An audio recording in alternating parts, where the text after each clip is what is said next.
Boa noite, meus amigos. Estamos aqui de volta. Como sempre, começamos invocando a Santíssima Virgem Maria, o Santo Padre Pio de Pietrelcina, para que roguem a Deus que nenhuma injustiça se cometa nesse programa. Queria lembrar a vocês o curso A Consciência de Imortalidade, que eu vou proferir aqui em Colonial Heights, Virgínia, de 11 a 16 de outubro.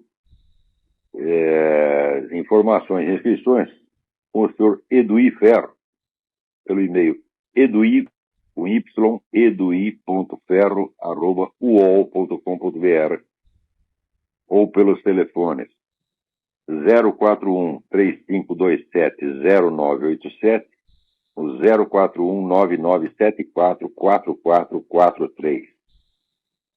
Também esta semana tem algumas novidades lá no site www.seminariodefilosofia.org, na área que é aberta para o público em geral, pela uma gravação, um depoimento que eu deixei sobre os novos descobridores do Mário Ferreira dos Santos. Toda semana aparecem novos, né? A gente leu o Mário Ferreira ontem e ele avisa aos outros que ele descobriu, né, um filósofo totalmente desconhecido do Brasil chamado Mário Ferreira, né? E curioso que o negócio é publicado numa seção que chama Homens que Você Deveria Conhecer, na qual consta, né, o Mário Ferreira e logo consta a Dona Irã Barbosa. Quer dizer, é um negócio absolutamente fantástico, né? Então imagina aqui no Brasil, nos Estados Unidos, homens que você deveria conhecer, né? Walt Whitman e Michael Jackson, por exemplo, né? É mais ou menos uma coisa. Essas misturas só acontecem no Brasil. Às vezes elas são cômicas, mas às vezes são trágicas. Também queria convidar vocês para a palestra do Dr. Heitor de Paula sobre o Brasil que desejamos, no dia 28 de agosto, no Teatro do Esporte Clube Corinthians Paulista, em São Paulo. Informações no site www.forodobrasil.info www.forodobrasil.info. Muito bem, eu ia começar também contando aqui uma historinha do negócio que aconteceu hoje, né? Se vocês abrirem o Diário do Comércio de hoje, vocês verão lá uma matéria que é reproduzida do site Mídia Mais, contando algumas coisas sobre os documentos do Foro de São Paulo, né, dizendo que os documentos que estão online foram recuperados através do site www.archive.org, não são, portanto, os documentos originais, mas que, no caso de um inquérito, que é recomendável até obrigatório, é claro que a polícia pode rastrear a partir do archive.org os arquivos originais. Mas a matéria fica lá dando a impressão que os camaradas do Mídia Mais estão falando, vamos dizer, desses documentos originais pela primeira vez. E todo mundo só conhece os arquivos de segunda mão do archive.org. Mas a história não é nada disso. Os atuais diretores e editores do site www.mediamais que são Paulo Zamboni e Gerson Farias, foram editores do Mídia Sem Máscara tempos atrás. E eu e a Graça Salgueiro entregamos a essa dupla todos os documentos originais que nós havíamos copiado diretamente do site do Foro de São Paulo, né? E que naquela época ainda estava aberto, quando o site existia, nós copiamos tudo. Quando eu comecei a comentar essas coisas através dos artigos do Globo, o site do Foro de São Paulo saiu do ar, ficou um tempo e depois voltou numa versão higienizada.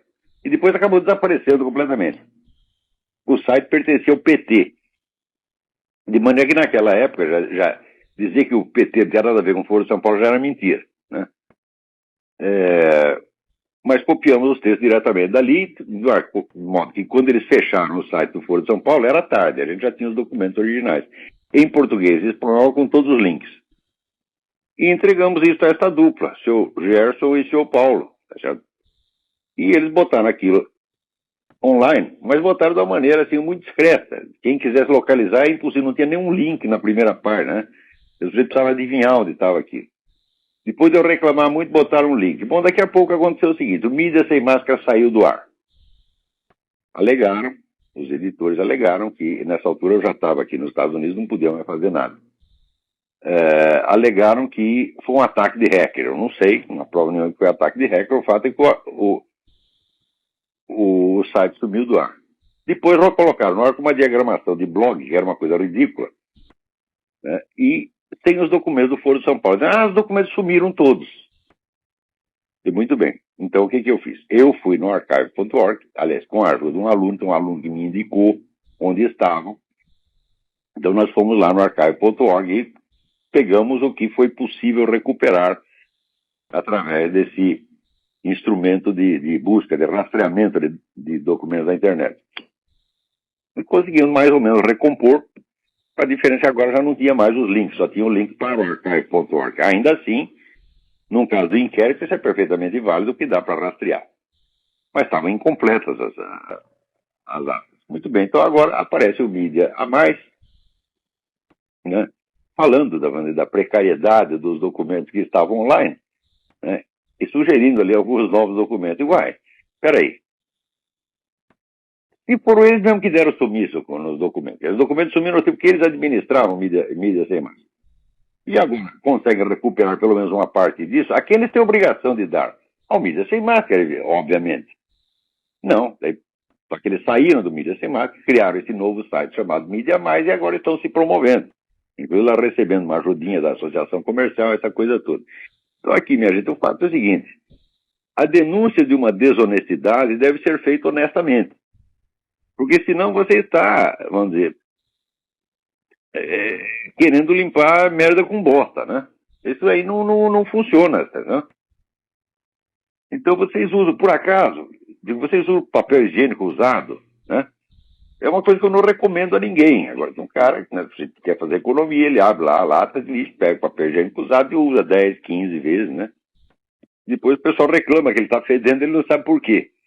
Então, é isso que esses camaradas ainda estão fazendo. Fala, esse pessoal trabalhou comigo, eu sempre dei a eles total liberdade. Nunca verifiquei contas do Mídia Sem Máscara, jamais na minha vida. Falar assim, recebessem algum patrocínio, então vocês podem gastar do jeito que vocês acharem. Quer dizer, dê a eles total confiança, né? E é assim então que responde. Ora, meu Deus do céu. Agora, quem escreveu o artigo foi o Caio Rossi. E o Caio Rossi, né, ele é membro aí do Matarica, e ele não gostou de umas coisas que eu andei falando sobre o René Guénon e João. Falei umas verdades óbvias, né? E que o René Guénon e João, com todos os méritos intelectuais que possam ter, estavam lá empenhados numa operação de islamização da Europa. E que, vamos dizer, com a influência enorme que foram ganhando sobre as elites intelectuais e governantes da Europa, quer dizer, a ponto de inscrever no Matarica o próprio príncipe Charles, então foram abrindo as portas à invasão islâmica, né? Então, evidentemente, eles não têm contato nenhum com organizações, nem com essas organizações de massa que promovem imigração como arma de combate cultural, nem com as organizações terroristas, porque é claro que não podem ter, né,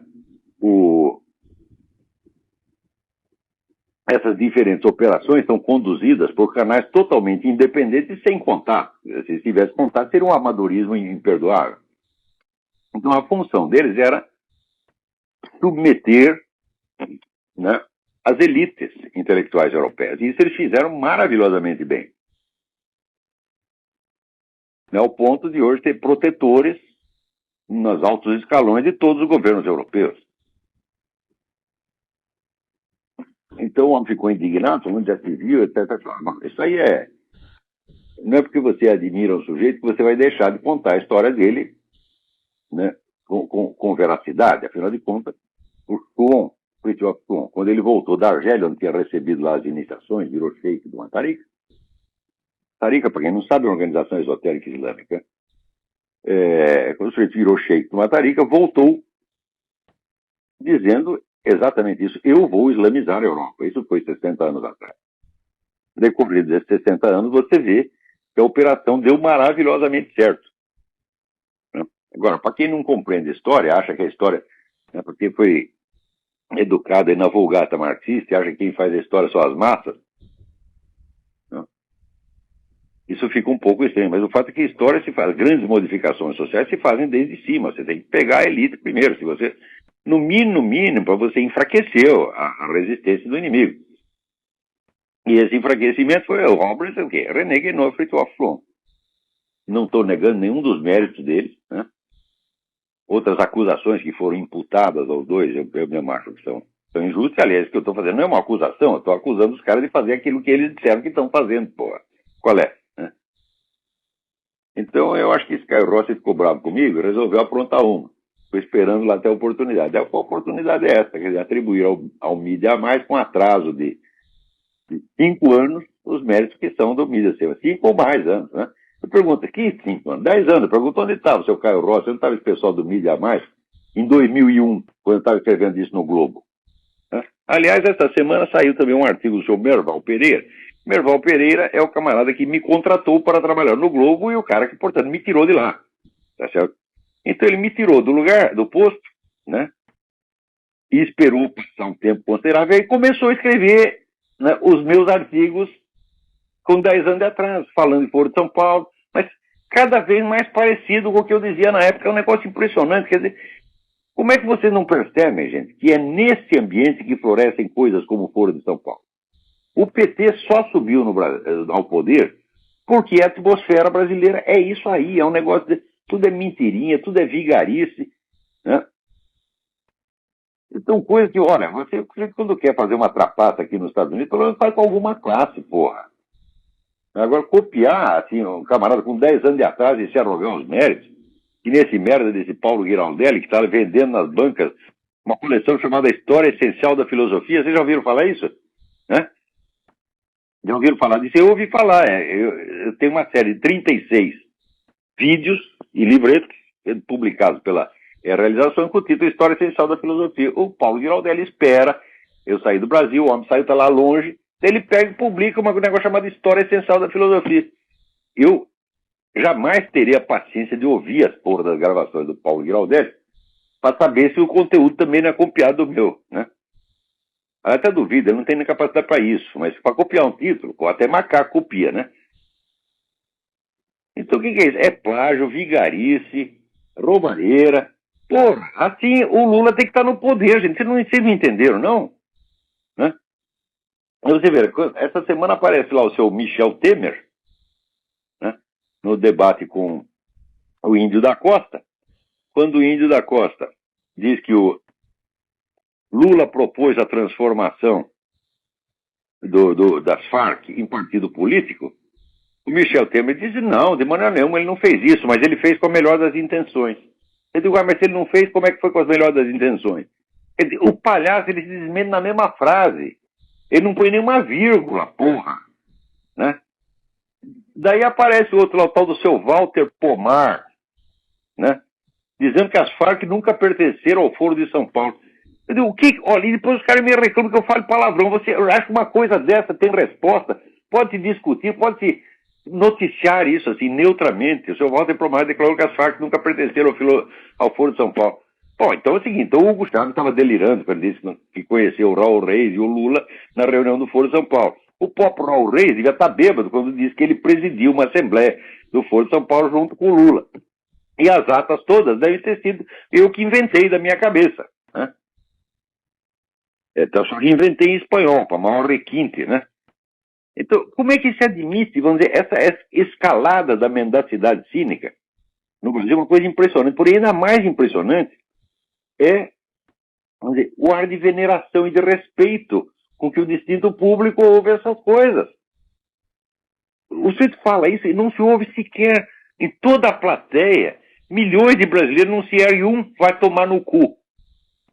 Não se ouve. Né? Só se ouve um que vem aqui dos Estados Unidos, que sou eu. Quer dizer, como se pode respeitar essas pessoas? Aliás, eu vou lembrar vocês de novo. Né? Um homem que tinha 2 bolas, tá certo? Que foi o Yves Zublé, que deu aquela merecida bengalada na cabeça do Zé Dirceu, quando se revelou aquela trapaça do mensalão. Ele estava lá na Bélgica, que tem dupla cidadania, precisou do documento no Brasil, foi buscar o documento, prenderam o homem, ele morreu na cadeia. Vocês viram isso noticiado?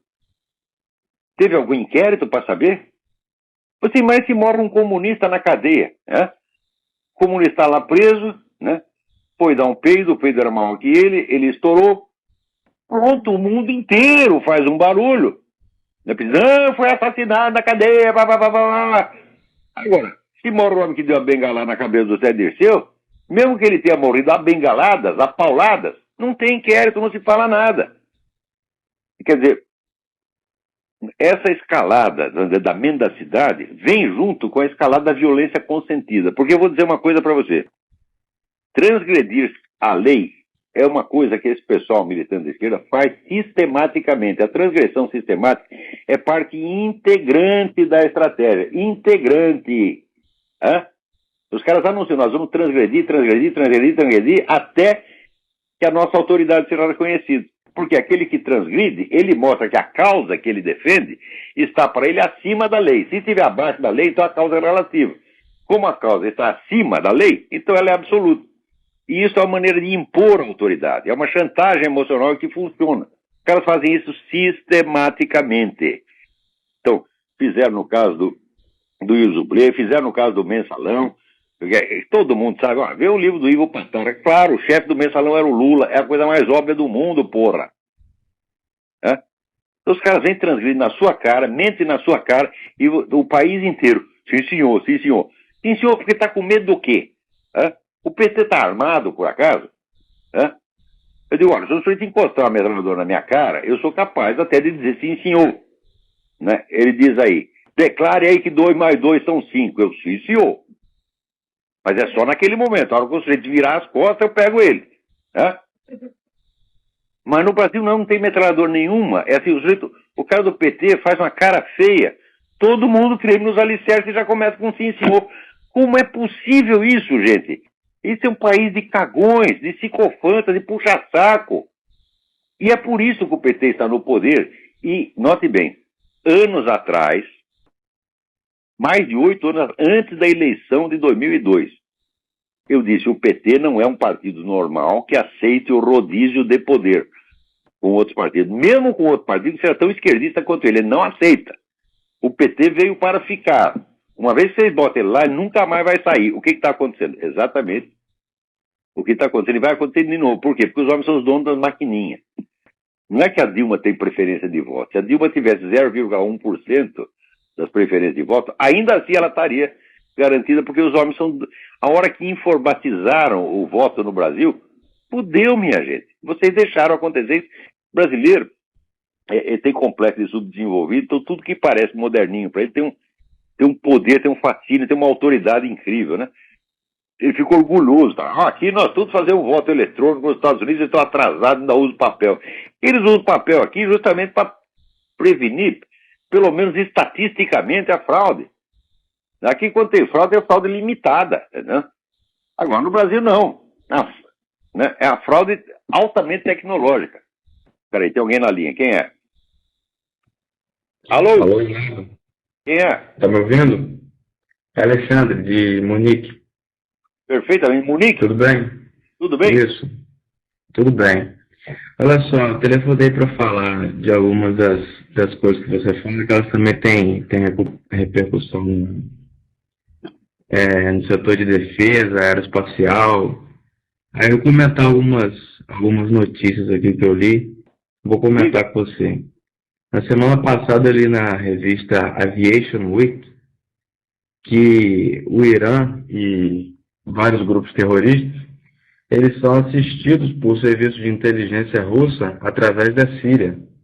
Isso Exatamente. está escrito em uma revista de engenharia, ou seja, isso é coisa normal para eles. Todo mundo já sabe disso. Você vê, o pessoal tira quando a gente... A gente obtém revista técnica, revista científica, na grande mídia, mas por isso que eu estou falando. Quem lê jornal, não leia jornal, meu Deus do céu. Hã? E mais, eles estavam comentando lá que há 8 anos atrás, esses caras faziam um foguetinho à mão que tinha alcance só de 4 quilômetros de distância. Hoje em dia os caras já estão lançando foguete com 40 quilômetros e com tecnologia própria. Ninguém consegue fazer essas coisas.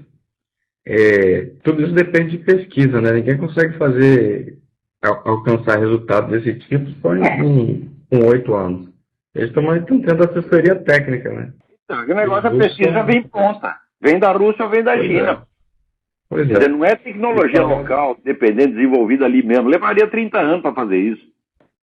Pois é, Vocês estão aí vendo? Isso é informação importante. Agora, Israel já disse essa semana que vai bombardear aquela porra mesmo, tá entendendo? O Irã está defendendo a Rússia pela China. Então vai ficar a guerra de Israel contra Irã, Rússia e China. Né? Nessa mesma reportagem, botando panos quentes. Nessa mesma reportagem eles estavam falando isso, que eles têm meios diplomáticos, mas que se os meios diplomáticos não derem certo, eles também têm tecnologia para poder frear o avanço desse pessoal. Agora, falando um pouco do Brasil, não sei se você conhece uma empresa chamada Alcântara Cyclone Space. Não conheço. Ela foi criada para ser no formato da Itaipu, binacional também, só que com a Ucrânia. Os militares do Brasil, alguns, né, que são do programa espacial, eles não queriam que levasse isso à frente, porque ia frear o avanço do projeto do lançador de satélite do Brasil, em detrimento porque a tecnologia viria da Ucrânia, pronto, o Brasil serviu só como base de lançamento. Acabou que teve discussão entre militares, jogaram até copo de água um na cara do outro lá, mas acabou que o pessoal da Alcântara Cyclone Space, que é comandado por político e cabo eleitoral, ganhou a parada e então, ou seja, deram um tchau para os militares. Né? O pessoal do Brasil perdeu mais essa.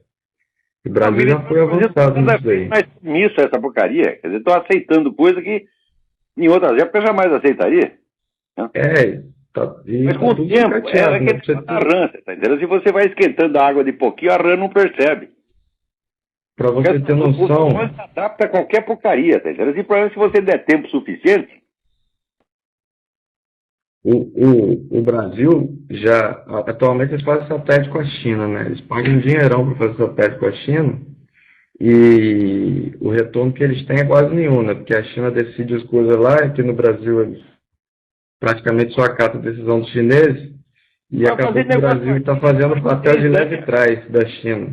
Isso aí eu estou falando para comprar componente eletrônico da China. Papel de idiota, fica comprando componente eletrônico para a China. Acabou que agora o Brasil já não consegue mais comprar componente eletrônico para fazer os próprios projetos, porque se sujou fazendo essa compra, esse papel de leve trás para a China. Pois é, os caras ficam aí estrilando o imperialismo americano. Fala, bom, quando você viu os Estados Unidos manter sob ocupação 2 dezenas de países ao mesmo tempo com o exército americano lá, nunca se viu. Isso aí quem fez foi a União Soviética. E para finalizar, o que você tem... Eu vi uma entrevista outro dia aí do Ike Batista, que é um empresário brasileiro, no programa do Charlie Rose. Ele ficou pelando o saco lá do Lula, depois ele falou que todo país tem que eleger um presidente de esquerda, que é bom demais. Aquele negócio que você falou, né? O cara está sendo beneficiado e... Você pega ali 20 grupos econômicos, né? Dá todas as vantagens para eles, então eles desfrutam de liberdade, podem ganhar dinheiro o quanto eles quiserem. E foda-se o resto do país. Isso é a definição do que se chama economia fascista, é o socialismo fascista. Mas é a fórmula igual cuspida e escarrada do socialismo fascista, meu Deus do céu, que já está implantado no Brasil. O socialismo fascista é uma etapa para o comunismo, meu Deus do céu. Quem é que não sabe? Isso aí está escrito até no Karl Marx, tinha que ser assim. Quer dizer, você força o desenvolvimento capitalista sob controle. Regulamenta tudo, o governo controla tudo e tem 20 bilionários lá que são seus parceiros. Isso já está aplicado no Brasil. Esse filho da puta desse Ike Batista é um deles. Está ganhando dinheiro, então para ele está bem. Exatamente. E para finalizar, eu queria fazer uma pergunta. Por que se diz normalmente que a mecânica newtoniana ela precisa da filosofia de Kant para ser justificada? Não diz isso, está errado. É um contrário. A filosofia de Kant é que toma a mecânica newtoniana como um dos seus postulados. O Kant partiu de duas bases. Uma delas foi a crítica de David Hume ao conhecimento, que David Hume apresentava lá os argumentos dizendo que a noção de causa Era assim uma projeção da mente humana sobre as coisas. Então, não poderia, nesse sentido, haver um conhecimento objetivo da natureza. E, por outro lado, o Kant aceitava integralmente a física de Newton. Ele disse, uai, então aqui nós temos um paradoxo, porque aqui temos argumentos que provam que a ciência é impossível. Porém, nós sabemos que a ciência existe e é certa porque isso foi demonstrado aí na física de Newton. Então temos que resolver esse problema. Então a física de Newton não precisa dos argumentos kantianos de maneira alguma, mas a filosofia de Kant precisa do Newton. Tá certo. Obrigado, Olavo. Obrigado, eu. Então olha aqui. Aqui o Pedro me avisa o seguinte. Ontem eu fui comprar clorela e uma loja de produtos naturais e metade das prateleiras da loja estavam limpas. A moça me disse que a Anvisa, se não me engano, passou por lá e recolheu todos os fitoterápicos. Agora eles só podem ser vendidos em farmácias, que por sua vez são controlados pelos money changers, que são esses diabólicos laboratórios farmacêuticos. A importação do sal integral da França, que não afeta a hipertensão, inclusive é tido como cura de vários males, por seu acúmulo de micronutrientes, também foi proibida por esses vampiros infernais do governo. É o Códex Alimentário sendo aplicado no Brasil. Essas coisas, olha, aqui nos Estados Unidos, para aplicar uma coisa dessa, olha, dá briga que não acaba mais, morre gente, pontapé, porrada para tudo quanto é lá. No Brasil, meu filho, entra assim que é uma beleza, que são toneladas e toneladas de vaselina, você está entendendo? E entra e chega até o cérebro, né? E ninguém percebe, e continua todo mundo, sim senhor, sim senhor, sim senhor. É incrível, incrível. A complacência do brasileiro com essas coisas é um negócio da gente ficar chocado, né? Para aqui outra notícia, assim, olha que incrível. O Foro São Paulo, a última reunião do Foro São Paulo, fez uma resolução especial sobre o México, né? Denunciando a escalada da violência, que já morreram 28 mil pessoas. Sabe qual é a escalada da violência? Violência é o combate ao narcotráfico. Então, veja o que é a mentalidade revolucionária, né? O narcotráfico está lá, vendendo droga, né, sequestrando, matando. Começa a ideia, o governo resolve se organizar para reagir. Então, naturalmente, aparece uma guerra. Então, daí morre um certo número de pessoas. Uma parte foi morta, certamente pelas autoridades, outra parte pelos próprios narcotraficantes. Daí eles fazem o cômputo total das vítimas e lançam a culpa sobre o governo. Ou seja, o governo é culpado. Quando o governo mata alguém, o governo é culpado. Quando os narcotraficantes matam, também o culpado é o governo. Embora quem tenha começado com a coisa foram os narcotraficantes e não o governo. Os narcotraficantes já começaram há mais de 40 anos. Então é mentalidade revolucionária. Quando nós matamos, mas é culpa do maldito capitalismo, que não deixa a gente vender a porra das drogas. Eles querem estar querendo drogar as criancinhas na escola. Veio o filho da puta e não deixa a gente, porra. Né? E daí a gente saca do mar, mata um soldado, e o soldado mata um dos nós, pronto. Tem 2 mortos. Culpa de quê? Da polícia. É isso o raciocínio dos caras, pô. É um negócio incrível. Agora, aqui, essa semana deu um rolo aqui nos Estados Unidos, porque o World Net Daily, o jornal o eletrônico World Net Daily, que também publica a revista, excelente revista, Whistleblower, estão planejando um encontro lá para a Flórida, sob o título Take America Back. O Joseph Farah, diretor do World Net Daily, escreveu um livro chamado Take America Back. Ele tem uma proposta estratégica para os conservadores tirarem o Obama, essa putada toda de lá, e está marcando um congresso na Flórida. E está marcando para falar lá a Ann Coulter. Né? E ninguém nega que é uma escritora extraordinária, né? Só que a Ann Coulter, ao mesmo tempo, aceitou falar lá, fazer um discurso num grupo gay conservative. Ora, o que é gay conservative? Em primeiro lugar, qualquer movimento político baseado numa predileção sexual é uma imoralidade em si. Né? Predileção sexual é um capricho. Né? É uma frescura. Né? Então, nós temos que fazer um partido político, por exemplo, dos homens que só gostam de mulher gorda, por exemplo. Né? Outros que só gostam de japonesinha. Tá certo? E também tem que ter o partido político, né, dos sadomasoquistas, né, dos fetichistas, dos pedófilos, dos coprófilos, dos punheteiros, sobretudo, que são os grandes injustiçados e discriminados. Todo mundo fala, tem hétero, tem homo, né? E tem o idiossexual. Ídio vem do grego ídios, quer dizer o mesmo. Né? O sujeito só tem atração por ele mesmo, ele vê o seu próprio peru, né? Fica excitado e se tranca no banheiro, e em sua própria honrosa companhia desempenha. Por que não tem o partido dos punheteiros, meu Deus do céu? Então, quem quer que aceite a existência do movimento político baseado em predileção sexual já é um idiota. Agora, pelo menos, no mínimo, não vem dizer que é conservativo. Hã? Claro, existe gay conservativo, sempre existiu gay conservativo. Hã? Existe gay católico, sempre existiu. Só que esses caras têm que admitir que essa prática sexual deles é um vício privado. Hã? Que a gente não tem nada que humilhar o cara, cuspir na cara dele porque ele está fazendo isso.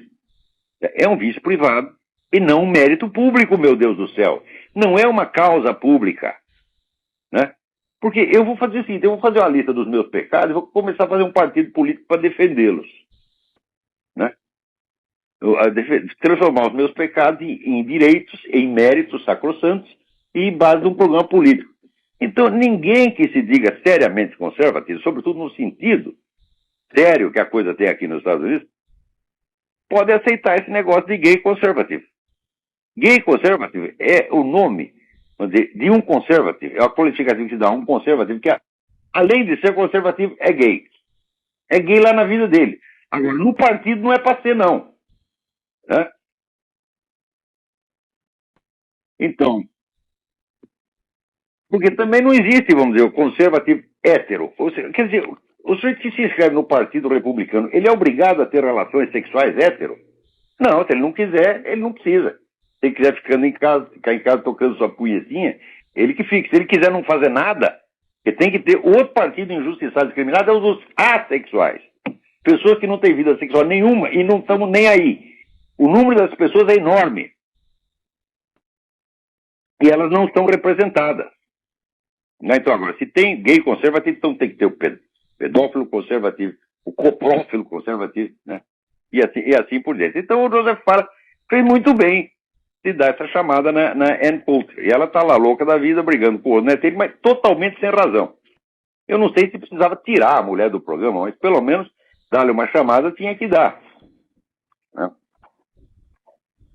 Aqui, ó, um artigo do Merval Pereira. Né? A infantilização do eleitorado brasileiro denunciado pela candidata do Partido Verde, Marina Silva. Marina Silva não é assim uma pinóia, Merval. Eu estou falando disso há 10 anos, porra. A começar pela infantilização, vamos dizer, das camadas superiores. E você pega o que é hoje, vamos dizer, um empresário. Eu digo, olha, empresário antigamente era um tipo assim como o Roberto Simons. Né? Quer dizer, um homem informadíssimo, sabia de tudo. Né? Eram pessoas que tinham autoridade. Eu lembro o ex-presidente da Federação da Indústria, Teobaldo Nigres, o cara tinha 2 bolas no meio das pernas, os caras aumentavam o imposto, ele ligava direto para a mesa do presidente, olha, nós não vamos pagar essa merda, tá entendendo? E o presidente afinava. Agora não, agora veio tudo puxa-saco, todo mundo infantilizou. Sobretudo, vamos dizer, o ingresso do linguajar politicamente correto nos debates públicos infantiliza as pessoas. Hã? Porque tudo que desagrada a certos grupos, só eles, os outros não. Né? Você tem que falar com eufemismos. Agora, eles podem falar o que eles quiserem. Acabei de ler um livro, Fred Gillow. O livro chama-se I Can't Believe You Said That. Não posso acreditar que você disse isso. É uma coletânea, né, de declarações desses militantes da esquerda, né, que são coisas assim, absolutamente chocantes, ofensivas, e ninguém diz que isso é hate speech, discurso de ódio, fala de ódio. Aqui, Stephen Best, ativista dos direitos animais, olha o que ele diz, e presta atenção no que eu disse, compare com o que eu disse antes. Nós vamos romper a lei e destruir propriedade até que a gente vença. Então, o cara quer me convencer que a galinha tem direitos humanos, que a minhoca tem direitos humanos, que uma aranha tem direitos humanos. Então, eles vão quebrando a lei, né, e impondo a sua pretensa autoridade. Só que, psicologicamente, isso não funciona. Né?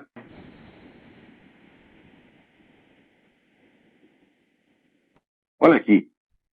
James Carville, foi consultor político aí da presidente da República, do tempo do Bill Clinton. Quando o seu oponente está se afogando, joga a ele uma bigorna. Boa sugestão, hein? Eu vou pegar mais algumas aqui para você, vamos ver se a gente acha. Olha aqui, Miles Davis, o famoso trompetista, militante também. Se alguém me disser que eu tinha só uma hora para viver, eu ia gastar essa hora estrangulando o homem branco. Eu ia fazer isso bem lentamente. Não, não é uma maravilha? Isso aí não é racismo, não. Se é racismo matar branco, não é. Né? Olha aqui, teve outro aqui que disse o seguinte, que aquela campanha para acabar com o DDT, depois que acabaram com o DDT, então a malária virou a ser uma peste que já estava eliminada, voltou. O sujeito disse, olha, a principal coisa que eu tenho contra o DDT é que ele cria problema de superpopulação. Morre menos gente. Então, né, tem que matar pessoas para diminuir a população.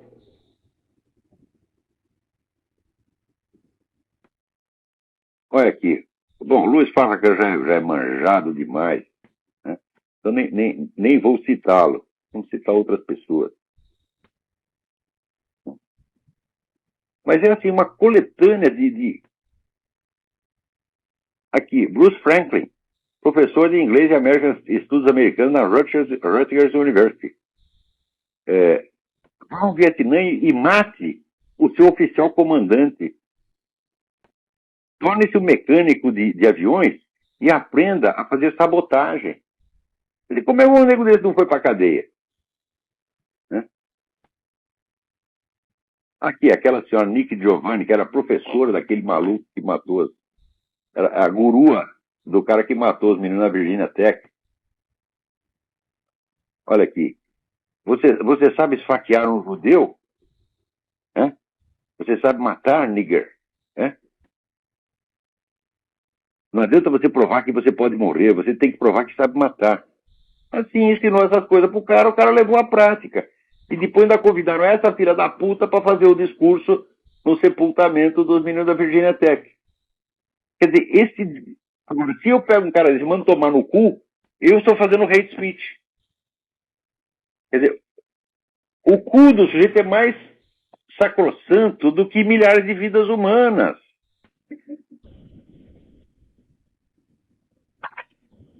Aqui, José Ángel Gutiérrez, professor da Universidade do Texas, né? E membro de uma dessas ONGs mexicanas que tem aqui. Olha que nós temos que eliminar o gringo. E o que eu quero dizer com isso é matá-lo. Aqui, Rich Holmes, né? Um cara da televisão aqui, falou, vamos nos juntar e matar o George Bush. Agora, quando o Pat Richardson disse que precisava dar um tiro no Hugo Chávez, o escândalo nacional. Esses caras falam assim, matar os outros com a maior simplicidade, para eles aqui não é nada, né? Olha aqui, Noel Ignatieff, professor de História na Massachusetts College of Art. O objetivo de abolir a raça branca, né, é tão desejável que alguns podem achar difícil acreditar que isso vai encontrar alguma oposição, exceto dos supremacistas brancos, né, comprometidos, supremacistas brancos de carteirinha. Quer dizer, se a gente propõe para eliminar a raça branca, só os supremacistas brancos vão reclamar, os outros vão achar bom. Você pensa que alguém sofreu um processo de ter dito essas coisas? Jamais. Olha aqui, Leonard Jeffries, professor de estudos negros do City College do Harlem. Os judeus são uma raça de gambás. O que é isso, porra? O livro está dizendo são milhares e milhares e milhares. Olha aqui. Kamal Cambon, nasceu com o nome de Leroy Jefferson, foi professor de estudos africanos no St. Augustine College, North Carolina. É tudo intelectual, isso aí não foi, o cara não foi lixeiro, não foi frentista do posto de gasolina, eles são professores universitários.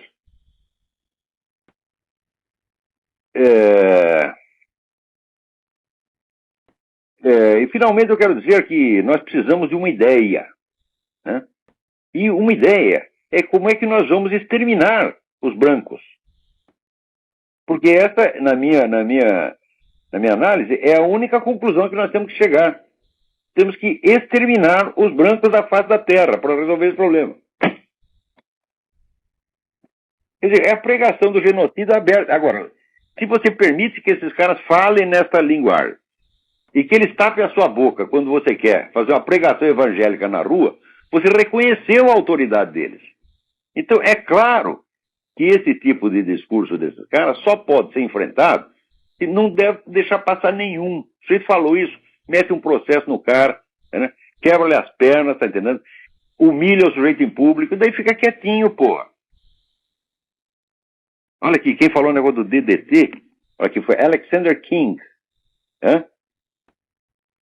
Foi consultor científico no Ministério da Produção na Inglaterra, consultor científico, né? Ele diz, a minha principal queixa contra o DDT, né, é a impressão que eu tenho de que ele aumenta enormemente o problema populacional. E assim por diante, a gente permite que esses caras falem isso, e eles muitas vezes engraçadinho, né, bonitinho. Outra notícia, essa aqui saiu no net dele, diz que a China, saiu no boletim G2 do Joseph Ferro, a China está mandando dinheiro para os cartéis de drogas da América Latina. Cartéis de drogas, só tem um cartel de drogas, que é Farc, porra. Né? Então, leiam lá no net dele, e você vai ver. Mas essa conexão dos governos e países comunistas com droga já vem de muito tempo. Eu já mencionei o livro Red Cocaine, Joseph Douglas. Você tem que ver que, na verdade, quem transformou as drogas num problema de grandes proporções foi a ação da KGB na América Latina. Foi um negócio planejado.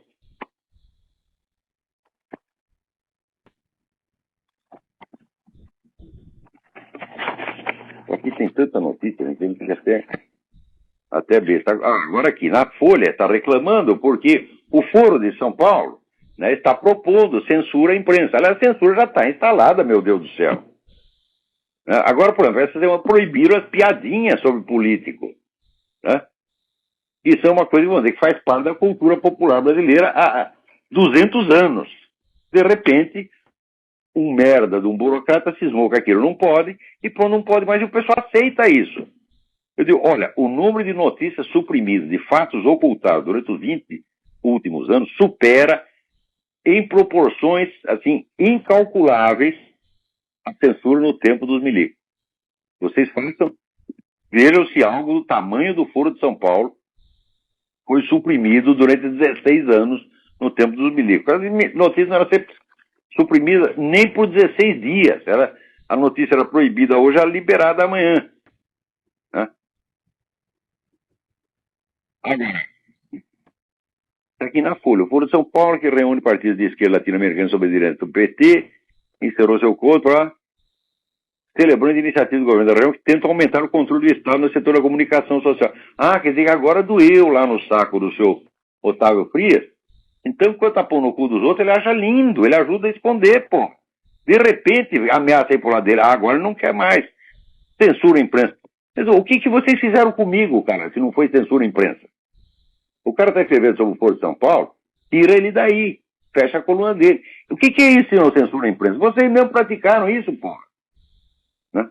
Agora também chega aqui, uma notícia também saiu na Folha, assim, Fidel Castro fascinado pelo livro sobre o grupo Bilderberg. É o livro do Daniel Estulin. Ora, é coisa mais natural do mundo que ele esteja fascinado com o livro. Antes do livro ser publicado, ele já estava fascinado. Eu expliquei para vocês que livros como esse, o livro do William Engdahl, isso aí é coisa do governo russo. Né? Eu falei que existem 3 esquemas globalistas competindo, eles às vezes colaboram e às vezes boicotam uns aos outros, que são o velho esquema russo-chinês, é o esquema islâmico e é o esquema dos Bilderberg, né? Então, de repente, começou a aparecer um bocado de livro sobre Bilderberg, CFR, Rockefeller, etc, etc. E o que eles contam não é falso, é verdadeiro, está tudo bem documentado, só que esconde a participação russo-chinesa e islâmica nessa porcaria. Então, quer dizer, é uma gangue, né, denunciando a outra para se esconder por trás dela. Então, é claro que o Fidel Castro tem que gostar desse livro. Esse livro diz tudo o que ele quer. Né? Porque vai dar a impressão que esse globalismo dos Bilderberg é coisa da direita. Quando não é. Esses Bilderberg fomentam todos os movimentos esquerdistas na América Latina. Né? Então, ajuda a encobrir, o tipo de denúncia ajuda a encobrir o que os caras estão realmente fazendo. Agora, olha aqui, que outra coisa incrível. Ai, ai, ai. Então, certas pesquisas federais aqui mostraram que você ensinar os jovens a abster-se de sexo até a idade do casamento é uma boa maneira de prevenir a AIDS. Eles fizeram lá os cálculos e olha, o que mais funciona é isso. Aliás, foi o sistema usado em Uganda. Você fala para os moleques, você para de comer todas as garotas, você é viadinho, você para de comer todo mundo, modera essa porcaria e o AIDS vai baixar. E baixou. O Uganda é o único país do mundo que venceu a AIDS. Né? Então, eles fizeram um estudo aqui e no Departamento de Saúde e chegaram à conclusão que, de fato, essa é a maneira mais viável, mais prática de combater a AIDS. Né? E que o Departamento de Saúde fez? Mandou esconder a pesquisa. Não pode publicar isso. Isso é imoral. Você já viu isso? Quer dizer para o sujeito não fazer sexo é imoral. Né? Bom, então vamos fazer sexo, vamos fazer tudo com a mãe desses caras. Entendeu? Vamos todo mundo lá, né? Comer a mãe dele, daí vai achar bom. Agora, esta semana, né, divulgaram então aquele pedaço do passaporte do Obama, né, com a diferença seguinte: primeiro, é o passaporte atual. Não foi o passaporte que ele usou para ir para o Paquistão, porque quando ele foi para o Paquistão, era proibido entrar americano no Paquistão. Então, com que passaporte que ele entrou no Paquistão? Isso não se pode falar. E depois você divulgar o passaporte atual, o que quer dizer? Prova o quê? Não prova coisíssima nenhuma.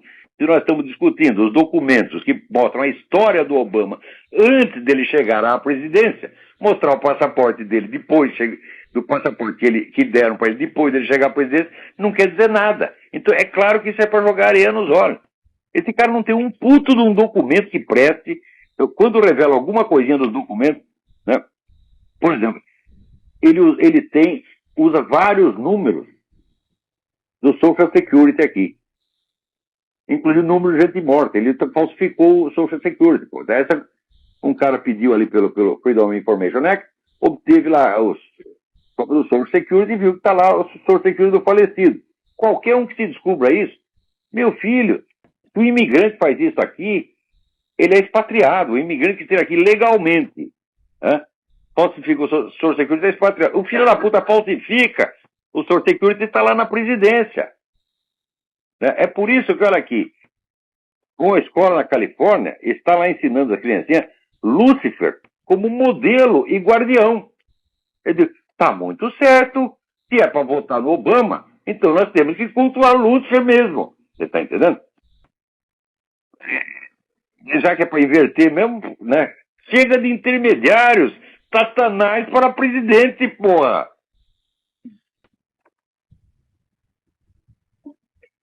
Caraca!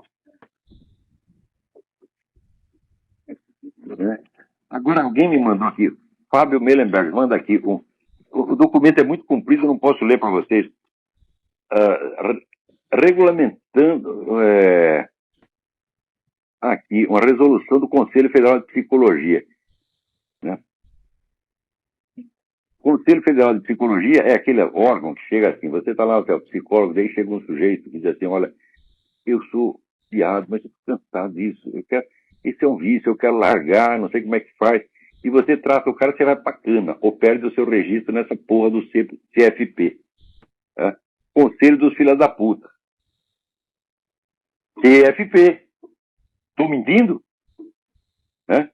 Então fizeram aqui, regulamenta a atuação do psicólogo no sistema prisional. Né? E olha aqui, tem cada coisa linda. Em todas as partes do sistema prisional, o psicólogo deverá respeitar e promover os direitos humanos do sujeito em privação da liberdade. Processo de construção da cidadania, em contraposição à cultura da primazia da segurança. Eu digo, peraí, o sujeito está lá na cadeia porque ele violou a segurança pública. Então qual é a primeira coisa que ele tem que aprender? A respeitar a segurança pública. Como é que vai ser cidadão sem isso? Agora, os direitos do cidadão estão acima os direitos dos cidadãos delinquentes estão acima da segurança pública. Essa aqui não deve ter a primazia. Em contraposição à cultura da primazia da segurança, da vingança, ou seja, da disciplinarização do indivíduo. Né? Quer dizer que defender os direitos do delinquente está acima da obrigação de discipliná-lo. Aqui. Note bem, desconstrução. Desconstrução do conceito de que o crime está relacionado unicamente à patologia ou à história individual, enfatizando os dispositivos sociais que promovem o processo de criminalização. Em primeiro lugar, não está provado que nenhum processo social favoreça o crime. Nenhum processo, mesmo a mais extrema miséria. Isso eu vi com meus próprios olhos na Romênia. A Romênia era um lugar assim, onde... Sabe quanto era o salário de jornalista na Romênia? $100 por mês. Menino de rua, você via hordas e hordas e hordas de menino de rua. E quando chegava o inverno, eles iam se esconder no esgoto porque a merda era quentinha. Não tinha crime violento na Romênia. Zero. Quando acontecia assim, o sujeito pegou a mulher na cama com o outro, matou os dois, era um escândalo nacional. Não tinha assalto, não tinha sequestro, não tinha coisa nenhuma. Então, não há processos sociais que por si promovam a criminalidade. Não existe isso. A criminalidade é uma decisão moral. O que pode haver é fatores culturais, como, por exemplo, esta cultura que vocês promovem, essa sim, induz à criminalidade. Causas culturais, sim. Causas socioeconômicas, não. Causas socioeconômicas são sempre causas remotas. Nenhuma dificuldade que o sujeito passa induz à criminalidade. Em geral, o sujeito já está encrencado, fala, já estou encrencado aqui, estou na merda, vou cometer um crime, vou matar a merda ainda, então não vou cometer. Esse é o raciocínio normal do ser humano. Agora, o fator cultural, chega lá um psicólogo com essas ideias, ele está induzindo os caras a perseverar no crime. E é esse o objetivo. É claramente isso, a promoção do crime, quer dizer, a criação, vamos dizer, a transgressão permanente é a estratégia desses grupos esquerdistas, sim. Você lendo os livros deles, eles dizem isso. Agora, chega na frente do distinto público, eles dizem, não, nós estamos fazendo isso para humanizar, né, o sistema.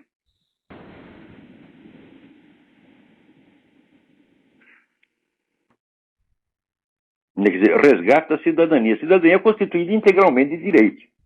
É isso. Não tem obrigação nenhuma. E assim vai. Vamos ver. Olha aqui, construir dispositivos de superação das lógicas maniqueístas. Na cabeça desses caras, você achar que o crime é maniqueísmo. Porque tudo tem dois lados, meu filho. Né? Chegou o sujeito e estuprou a sua filha de 3 anos, vai para a sociedade que o induziu. E você, como é o representante da sociedade, você paga seu imposto, seu trabalho, então você que foi culpado. É assim que esses caras estão. Quem não vê que esses caras são sociopatas, meu Deus do céu? Eu acho que não tem profissão que tenha mais maluco do que psicólogo. Você tem que ler os livros do Dr. Thomas Szasz, S-Z-A-S-Z. Né?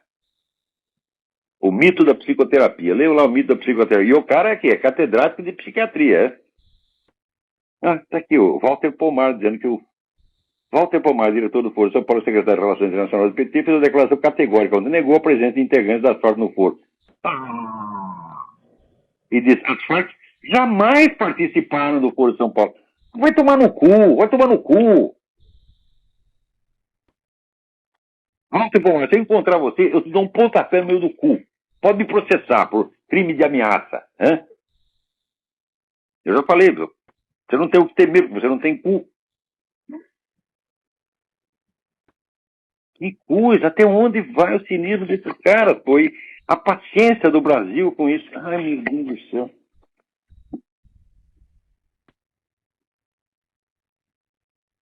Olha aqui, alguém está passando aí pela internet, né?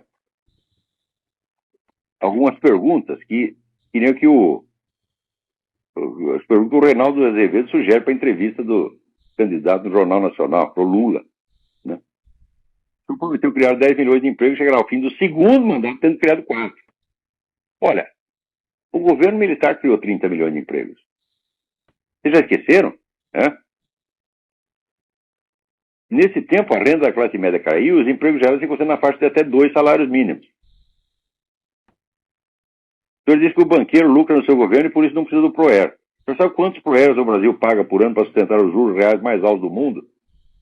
O seu filho, que até pouco tempo antes do senhor assumir a presidência, era monitor de jardim zoológico, eu hoje empresário querendo poder classificar de milionário. O senhor não acha essa ascensão muito rápida? Esse é um Lulinha. Né? O Lulinha é inexplicável. Né? E é proibido investigar, porra. Aqui, Genuíno sabia do mensalão, Silvio Pereira sabia do mensalão, Dirceu sabia do mensalão, o ministro foi avisado do mensalão. Só o senhor não sabia. Como é possível isso? E se ele ignorasse mesmo isso, então é para sofrer impeachment por incompetência.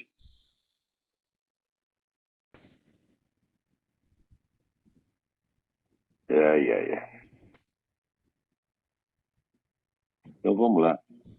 E daí tem aqui, vamos relembrar as qualidades do nosso presidente. Ele não estudou, ele nunca trabalhou. Isso é a pura verdade. O Lula nunca trabalhou. Ele só fez militância. Que nem o Obama. O Obama jamais teve um emprego na vida. Né? Tem um belo salário como presidente, tem um belo salário do partido sem trabalhar, também recebe pensão como anistiado, tem aposentadoria, tem filhos estudando no exterior, não paga aluguel, desconhece os preços do supermercado, padaria, farmácia, pergunta para ele quanto custa um pãozinho, não sabe. Né? Viaja o tempo todo no avião comprado com dinheiro público, tem carro, ele não fala inglês, espanhol, outra língua, nem o português. Eu acho incrível. O sujeito subiu na vida, passou a usar terno Armani, aparou a barba, né, e melhorou a sua figura física. Mas ele não tentou nem um pouquinho melhorar o estado do seu cérebro.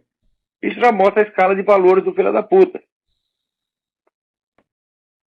Daí a direita não se conforma com a democracia. Declarei na carta ao foro. O cara fez uma carta para o Foro de São Paulo, que é um bando de terroristas, sequestrador e ditadores, e dizendo que a direita não quer democracia. Olha, a palavra democracia, você sabe o que quer dizer para eles. Né? A democracia significa que eles estão no poder e cala a boca de todo mundo. Agora, lá na Colômbia, exatamente como eu disse que ia acontecer, mal o Uribe saiu do poder, começou a chover processo contra ele. Então lá você está processando porque ele permitiu a instalação de bases americanas na Colômbia sem consulta ao Congresso. Acontece o seguinte, ele fez isso porque se houvesse consulta ao Congresso da parte da Colômbia, teria a haver consulta ao Congresso na parte dos Estados Unidos e isso iria atrasar o negócio em anos. Como essas bases militares ajudaram a combater o narcotráfico, a acabar com as Farc, os caras ficaram putos da vida, então agora vem a vingança das Farc. Claro que não houve nada de ilegal, mas como a classe dos juízes na Colômbia está altamente infiltrada por gente das Farc, até pode dar algum rumo. Tá aqui, o Polo Democrático é o Partido Comunista da Colômbia. O Polo Democrático fez isso. Né?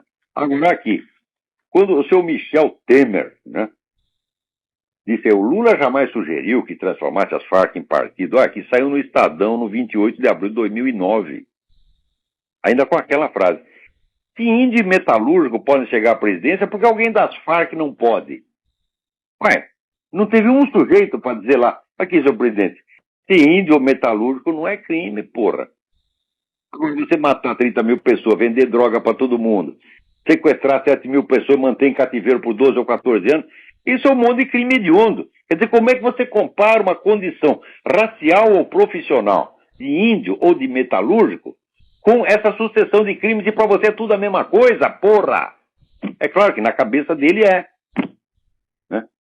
Então, são todos vítimas. O índio é vítima da opressão, o metalúrgico é vítima da opressão, portanto, esse pessoal das Farc é vítima da opressão. Não deixam eles vender droga para as criancinhas, coitadinho. Epa, acabou o nosso tempo. Porra. Agora, essa semana, só para acabar rápido, né?